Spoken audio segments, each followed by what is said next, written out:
Greetings, happy people, and thank you so much for tuning in to the Kitara Grace Show. I hope through this dialogue you are inspired to take calculated risk, evaluate your limiting beliefs, and live a God-filled purpose life. Y'all ready? Because I'm ready. Ooh, it's gonna be a good one.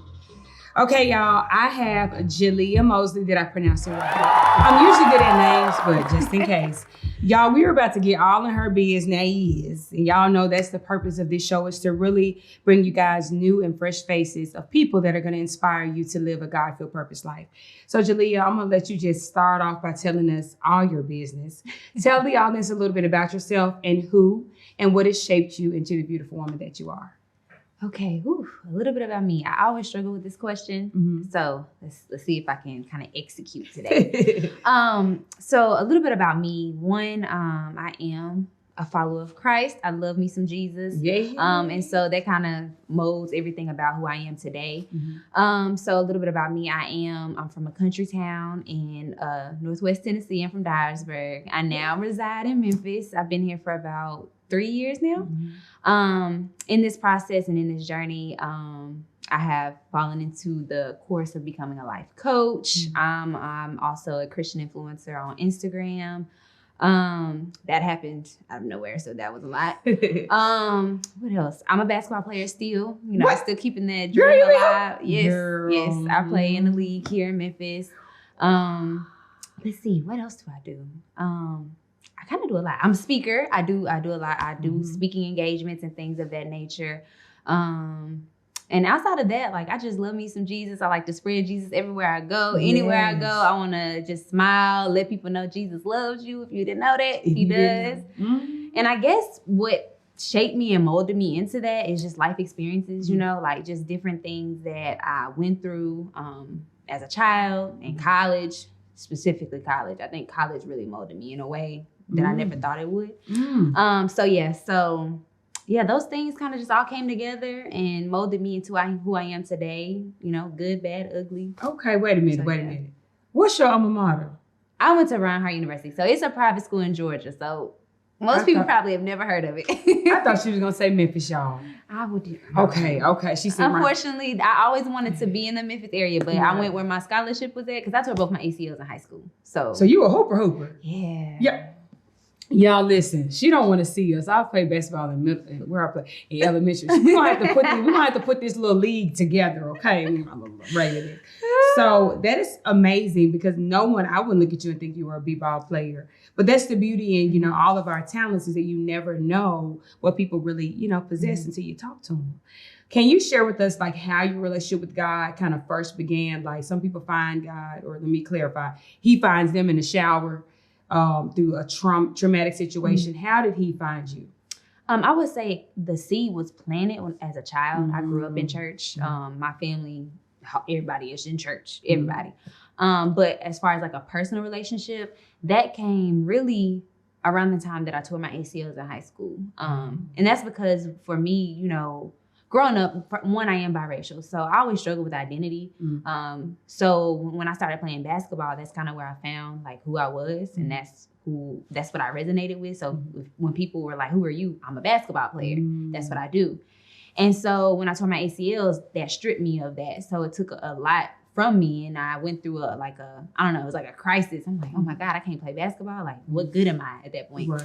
And so I found a new, I guess, avenue to really figure out, Jaleya, who are you? What are you? And that's whenever I connected with God on a personal level. So, my dad had started a church in 2010. So that was my sophomore year. That's the same year I tore my first ACL.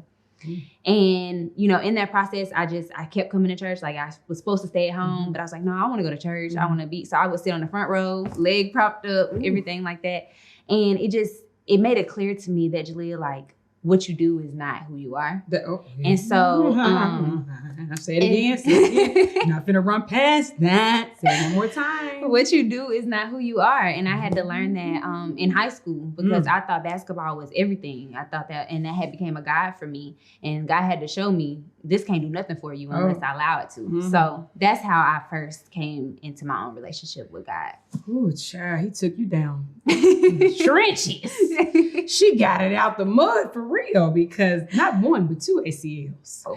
Then God spoke. He could have spoke before then. But he ministers to all of us differently. So how did you become a life coach, a podcast host, a Christian influencer? Like, how did all that happen? Because some people aspire to be that, but then we don't know the story behind why can't God trust you? Because when you're given such a big platform, we need to hear how you got it.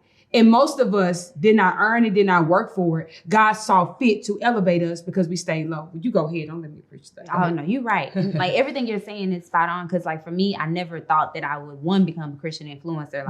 That happened. It wasn't by accident. God knew. But I do believe that it came from the things that I went through. Like what I said, college was a space where God really shaped and molded me. I went down through there. I experienced depression. I experienced a lot of betrayal with people I thought were my friends. I've always been an overly trusting person. So I'm I just love everybody, And then you find out you can't trust everybody. And so post-college, I decided, all the stuff I went through, I'm not the only one who experiences depression. I'm not the only one who people look at and think everything's okay. Oh, she plays basketball. She's cute. She this, she that. She ain't got no worries. No. I was over here contemplating taking my own life, baby. This stuff is real. So just me wanting to share that story with people, that's where the life coach and all that mentoring and stuff came in.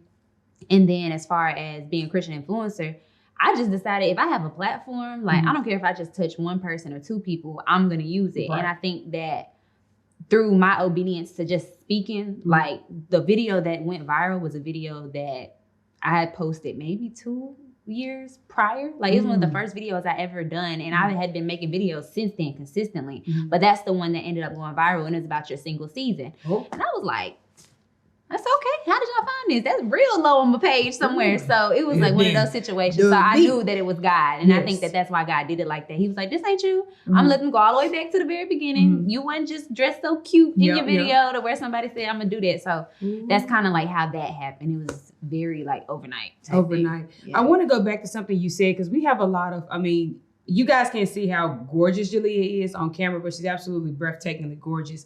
And the irony is that she talked about suicide, and we've had not 1, but 2. I know for sure one pageant queen, gorgeous woman, commit suicide, and people on the comments say these kind of comments. Well, she was so pretty. Y'all, being pretty has nothing to do with pain.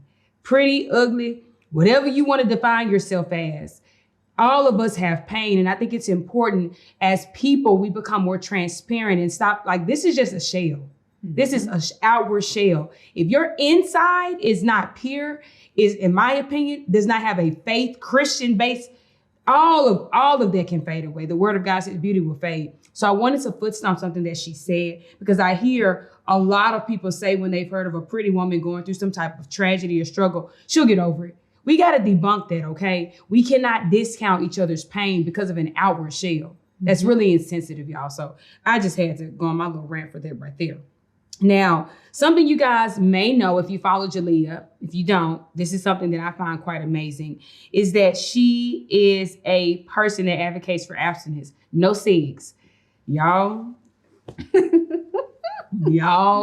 listen, I want her to tell what made her do it and how she is able to do it, because that right. We just gonna let her talk about that. That is phenomenal. That is phenomenal. Yeah. So that typically is kind of the response I get when people come to my profile or they see oh, you abstinent. They what does that mean? What does abstinent mean? What you doing? And I'm like, no sex, none. And so people just look like, you crazy, you really crazy. Yes. And so basically how that came about is during that space of depression and suicidal thoughts, it actually came after being in several just dead-end relationships, and ones in which, because growing up, I was always taught to wait till marriage. And in college, before I went to college, that was always my thought process. Like I lost my virginity my freshman year of college. And I was like, oh, he's so nice. He's so whatever. And most of those sexual transactions were due to me feeling like that's what I had to do. Oh, come on. In order to keep the person, in order to keep their attention, maintain. And then you find out quickly, it don't matter. And my mom always told me, she said, baby, you can turn flip, stand on your head, do whatever. At the end of the day, if a man don't want to stay, he not going to stay. You could be acrobatic. It doesn't matter. It doesn't matter. So when she told me that, I was like, well, then I might as well just keep it to myself if I'm going through all of this. And so, like being in that one situation specifically that took me through a very deep depression and suicidal thoughts was where I was really like thinking like, like I really like this dude. Like I'm doing all of this. And then I found out he had been messing with several other people and doing some of the similar things. And I'm like, well, that ain't nothing special about me. And it just took me down through there because I'm like, I don't understand. Like I did this and that. And so finally I just said, I'm not doing this no more. Like I'm not going to be sharing myself something that I feel like is a prize, it's a possession that I know that that's special. That's a sacred thing. I'm not going to be just sharing this with you. And you just think it's some, I don't know, like just come by, come get it whenever you want to. And then I'm feeling empty. I'm in my room, like wondering why you not calling me or you not texting me or, I'm laying here crying in my pillow. No. And that just gave him too much control. So I said, that I can't do that no more. So that's kind of how it started for me and why I am so passionate about it because, specifically as a woman, like I know a lot of women do a lot of things out of a service type of mindset. That's good, like it's not necessarily that you just you want it so bad. Now sometimes it might be the case. Right. But generally speaking, a lot of times when we do things, whether it be sex, whether it be, just our availability to a man, it's because we want to present that service to him. Like I'm here, I'm available for you because we care about you. So we want to let you know we're here. And so just knowing that you don't have to do that in order to show I'm available to you. I just not in that way. Not in that way.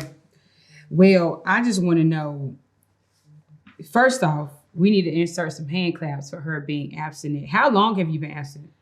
Okay, so I've been on this journey since 2018. So from 2018 to now, has it been perfect? No. Right. I done slipped. And initially, like early on, like whenever I slipped, I was so mad at myself. And I was like, Jaleya, you knew better, you knew. So one thing that I've always tried to inform people of, if you try to do anything within your own strength, you're going to fail. That's it. And that's what I tried to do. I thought that I could put boundaries on stuff and that was going to keep me from messing up. And what I found out was the more you try to do it in your own strength, the more the devil going to show you, oh, you thought you was going to just sit over here and watch TV. You thought you were going to do that. And so I started realizing, okay, God, I can't do this by myself. I need you. So I learned that I have to stay in God's word. Like I have to fill myself with his word and fill myself with what he would have me to do in order for me to be strong enough. Because it's not within my own strength, but it's through God. And so that's what I learned real early. So now recently it has been easier as far as I don't put myself in certain positions no more. So that's kind of how I've managed to get this far. So I don't even keep counting. I ain't gonna lie, I don't even keep counting the years because if I do, I might get depressed. So I just. But that to me, that's an interesting thing because some people that are abstinent, they can tell you the months, seconds, hours. And I think that what we have to evaluate is, are we doing it for self-righteousness? Are we doing it to be able to tell people? And then when we fall, we're afraid to tell people because it's more of a check off the list. It's not about really doing it for God. Right. So with that question, do you feel a pressure? Because I know I do as a person that's a Christian and that influences people to kind of do things not because I want to, but because it's expected of me. Do you feel like now there's more pressure to be abstinent because you're known as like Jaleya Legs Closed Academy? Like, do you feel... Y'all. That was actually good. I got that from this little thing. Let's like now people, when people, because what we do as Christians, we really like to categorize each other. And what we do is we lack grace and compassion. So when we see you doing something, or if you were to, we can, no. We want to know if you made it 3 months without sex, that is a milestone. If you make it 3 days without sex and you're doing that with God, that is a milestone. So do you feel this like pressure now even more because people like identify you as that? Or do you feel like if I fall, like I'm trying. This is a constant, or kind of what's your opinion on that? So I would say initially, yes. Especially like when you're on a social media platform, there's so many people that have access to you. Mm-hmm. So you start seeing certain comments. Like I remember when I got posted on a larger platform, I think it was Spiritual Word. You had so many people like, who is she? Like, it's easy for her to say that she got pretty privilege, or, just different things like that. And so you start like, dang. And then even people that say stuff like, all right, we'll see in a couple months from now, stuff like that. And so at first, like within the first week or so, I was kind of like, dang, I can't do anything. But then I just quickly realized like, it's not on me. Mm-hmm. So I'm very transparent on my platform. I let people know today it was a bad day. I talked bad to somebody, or I had a negative thought. That way you don't ever think I'm perfect. Exactly. So yeah, that's how I do it. That's a good thing that she said, that you got to not let the pressure of the outside world like condition you to feel like just because I'm like strong in this area, it doesn't mean I'm perfect. There may be other areas where I'm weak in. So I would say, what are some good boundaries that you have in place? Like top 3 things that you do to kind of like maintain your abstinence, and more than your abstinence, your relationship with God, because that's what your abstinence is predicated off of.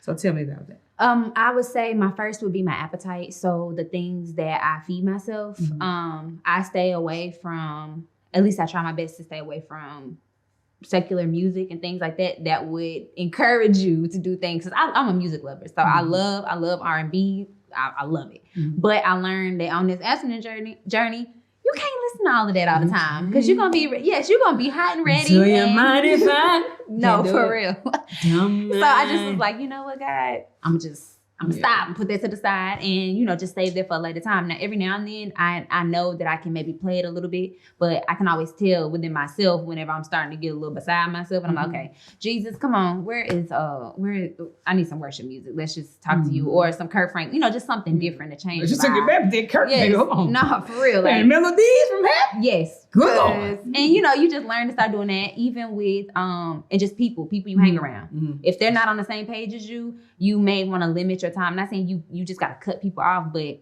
you do have to limit the access people have that don't think like you. That's good. So that would be probably my top 2. And I guess maybe my last one would be just setting boundaries, like knowing where to draw the line with people, especially if you're dating. Like, first you need to see if they got the same mindset as you. If they ain't trying to wait, you probably setting yourself up, because one of y'all gonna be mad. So. Somebody gonna be frustrated. Somebody.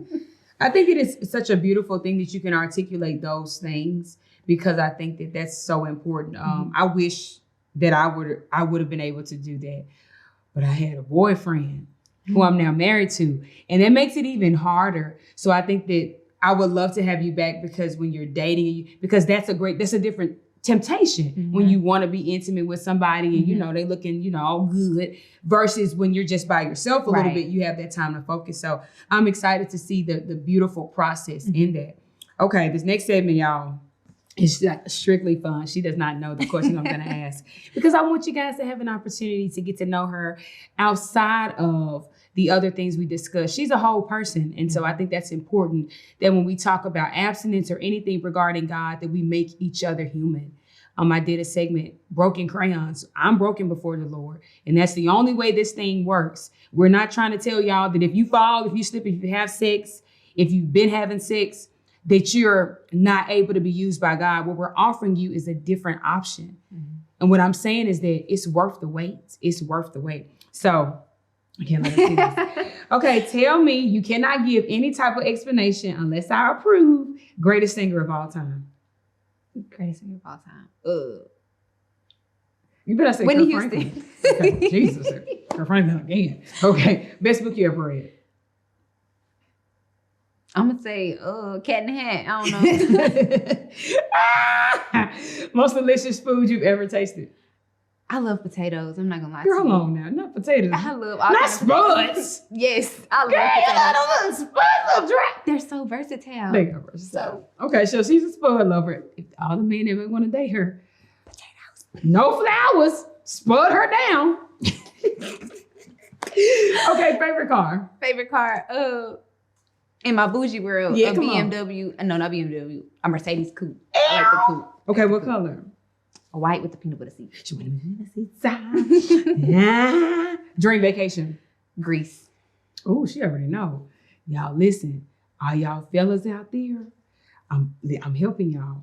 Who is your role model? Role model? I really don't have one. I'd like to take from people. Okay. I like to analyze things that are good about people and just kind of figure out how I can add that to my. Okay. She got a little gumbo soup. Okay. Okay.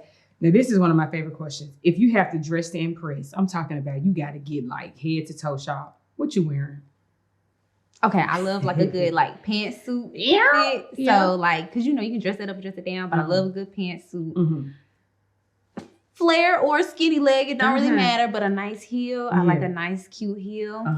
And probably like a bun. I'm a bun girl. Girl, you like the bell bottom. Okay. I do like bell bottoms. I love it. I think that the way someone dresses like reveals so much about their personality. So I love that you knew exactly what you would want to wear. Favorite person in the world? That's hard. Ooh-wee. I don't know if I can answer that. Somebody gonna get mad. I know. Somebody gonna be big mad, but I don't care. I'm gonna say my mommy. Okay. My mommy is she's my favorite person. Why? Cause that's my girl. That's my home dog. She done been through everything with me. Okay. And she's one person that's encouraged me to just grow. Even when she don't understand like this little space I'm in right now. The mama in her wants the mama, but she's like, I'm gonna let you trust God, baby. And I'm like, girl, I love you for that. Let me be down, mama, until it comes to that money. Help me. Right.